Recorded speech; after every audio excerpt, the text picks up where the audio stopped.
Hey guys, today I'm going to show you how to paint a squig hound for Warhammer 40,000 of a squig. As you can see, I've already painted it with Mephiston red. Because it's a simple part, I thought I could just tell you how to do this. So you just, like you always do, get Mephiston red on your brush and just apply it all over the model. Make sure you've watered it down a bit. Well, all over the bits that you want to be red. As you can see, it looks great. It's still a bit wet in some places, but I should be fine because I don't really need to get in the recesses on this next part. So, the next paint I'll be using, sorry if you want to see how to do the Mephiston red, but I probably will do a how to base coat video eventually, so that'll be fine. I'm going to be using Wazdaka red now. So I'm going to give it a good shake. Open it up. Wazdaka red's more pink than red if you ask me, but it's red because it's called red. So we're just going to apply it to our palette like normal.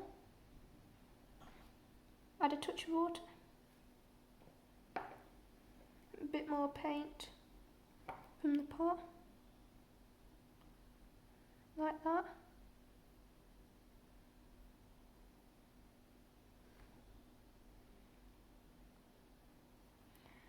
I'm just going to apply it.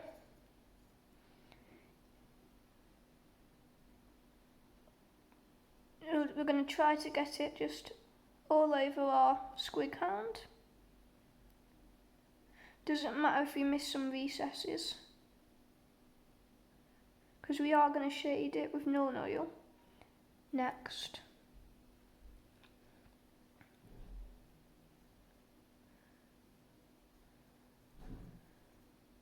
Anyway, I'm just going to get a nice even coat of Wazdaka red on our squig hound.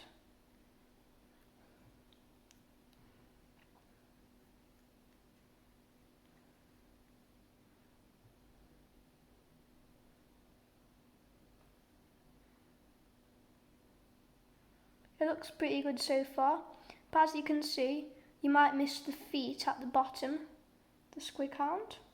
Just need to get to them. Doesn't matter if you get a bit of paint on the base. Then we also need to get the back of the tail here.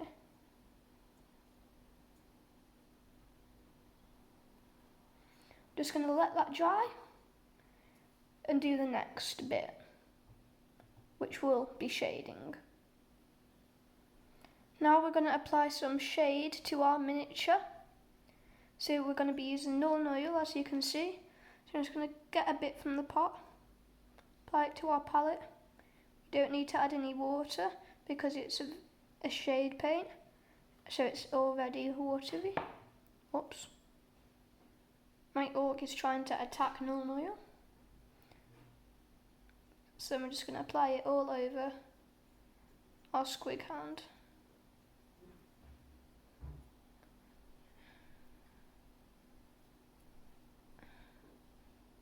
This will probably darken him down.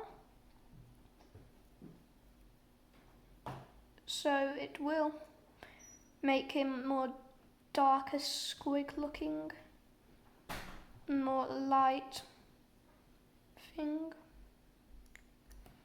Maybe a bit more.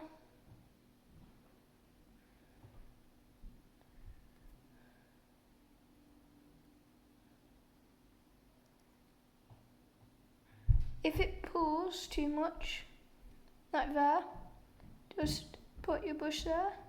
Should take a bit out.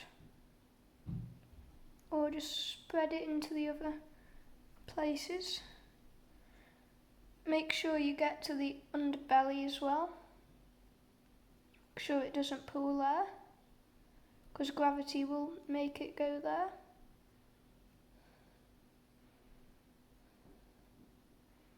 Now we'll just wait for the shade to dry and carry on with our painting. Now we will be layering our squig hound with Evil Sun Scarlet.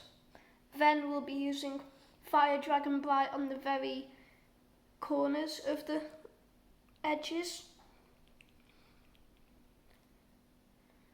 Just pardon me for a second, I think. No, I don't know why I said that. It's just lockdown days get very boring.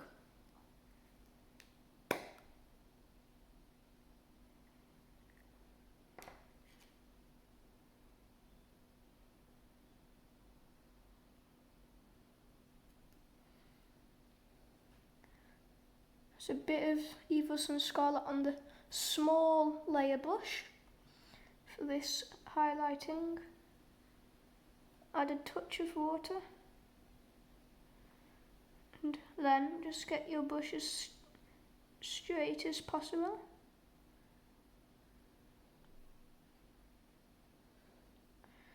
Like that, and then just find all the edges, like the front of the nose, for example.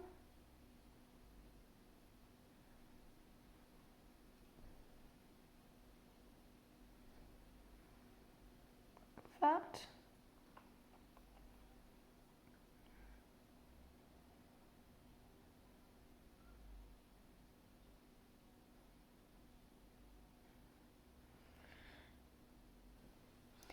Now that I have layered my squig with Evil Sun Scarlet, I think we're ready to do our second layer of Fire Dragon Bright, just in those highest edges. So I'm just going to shape my pot like always.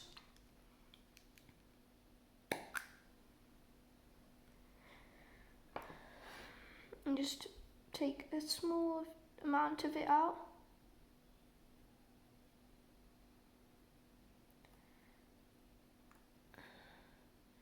Just apply it onto the highest edges of our squig,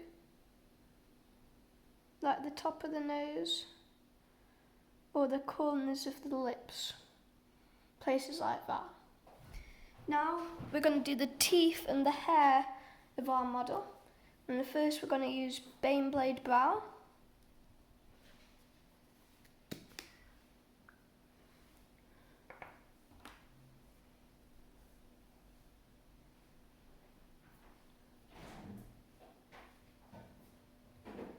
Touch of water, a bit more paint, just to even it out a bit. Just focus.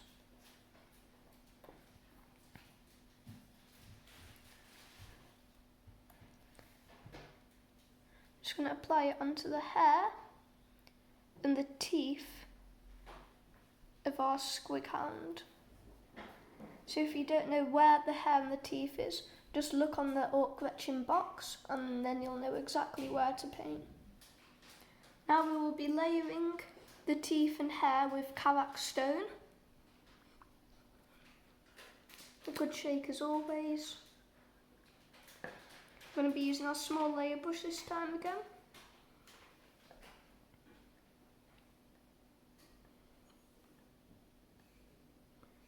Bit on our palette, like that. Just going to get the top of the teeth.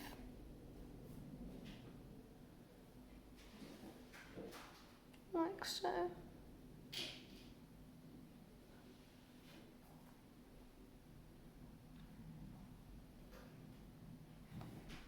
And the hair. Now we'll be using the fang to paint the tongue of our squig.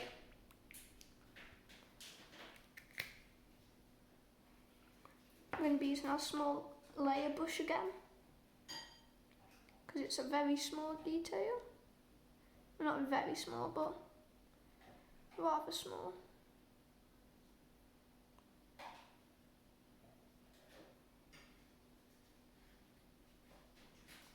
More from the paw.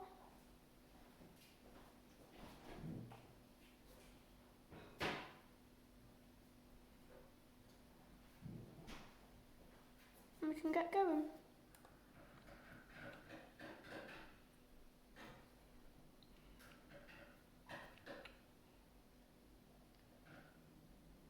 Just going to get all over the tongue with the fang.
Now we have painted it.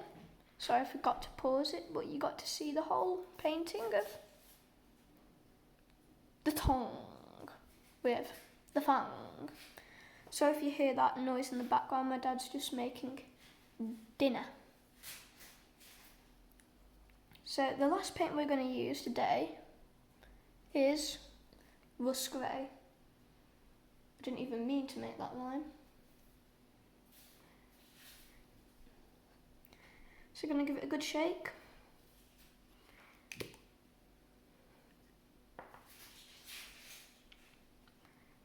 A bit of rust grey on the palette. A bit more. Perfect. Then we're just going to highlight the edges like that.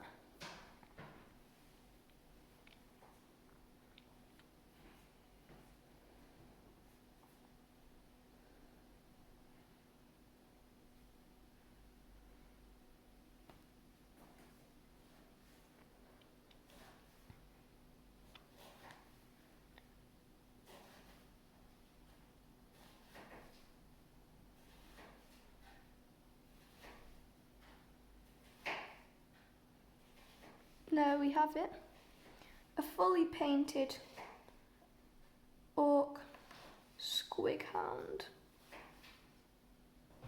As you can see, my squig hound looks pretty good. If you want to buy a runt herding Gretchen, just go to www.gamesworkshop.com, the makers of Warhammer 40,000, and well, that's how you paint an orc squig or squig hound or squig bomb. No, bomb squig. With the Citadel paints and brushes and pots and palettes and miniatures. So thanks for watching, guys. Hope and I will see you again soon.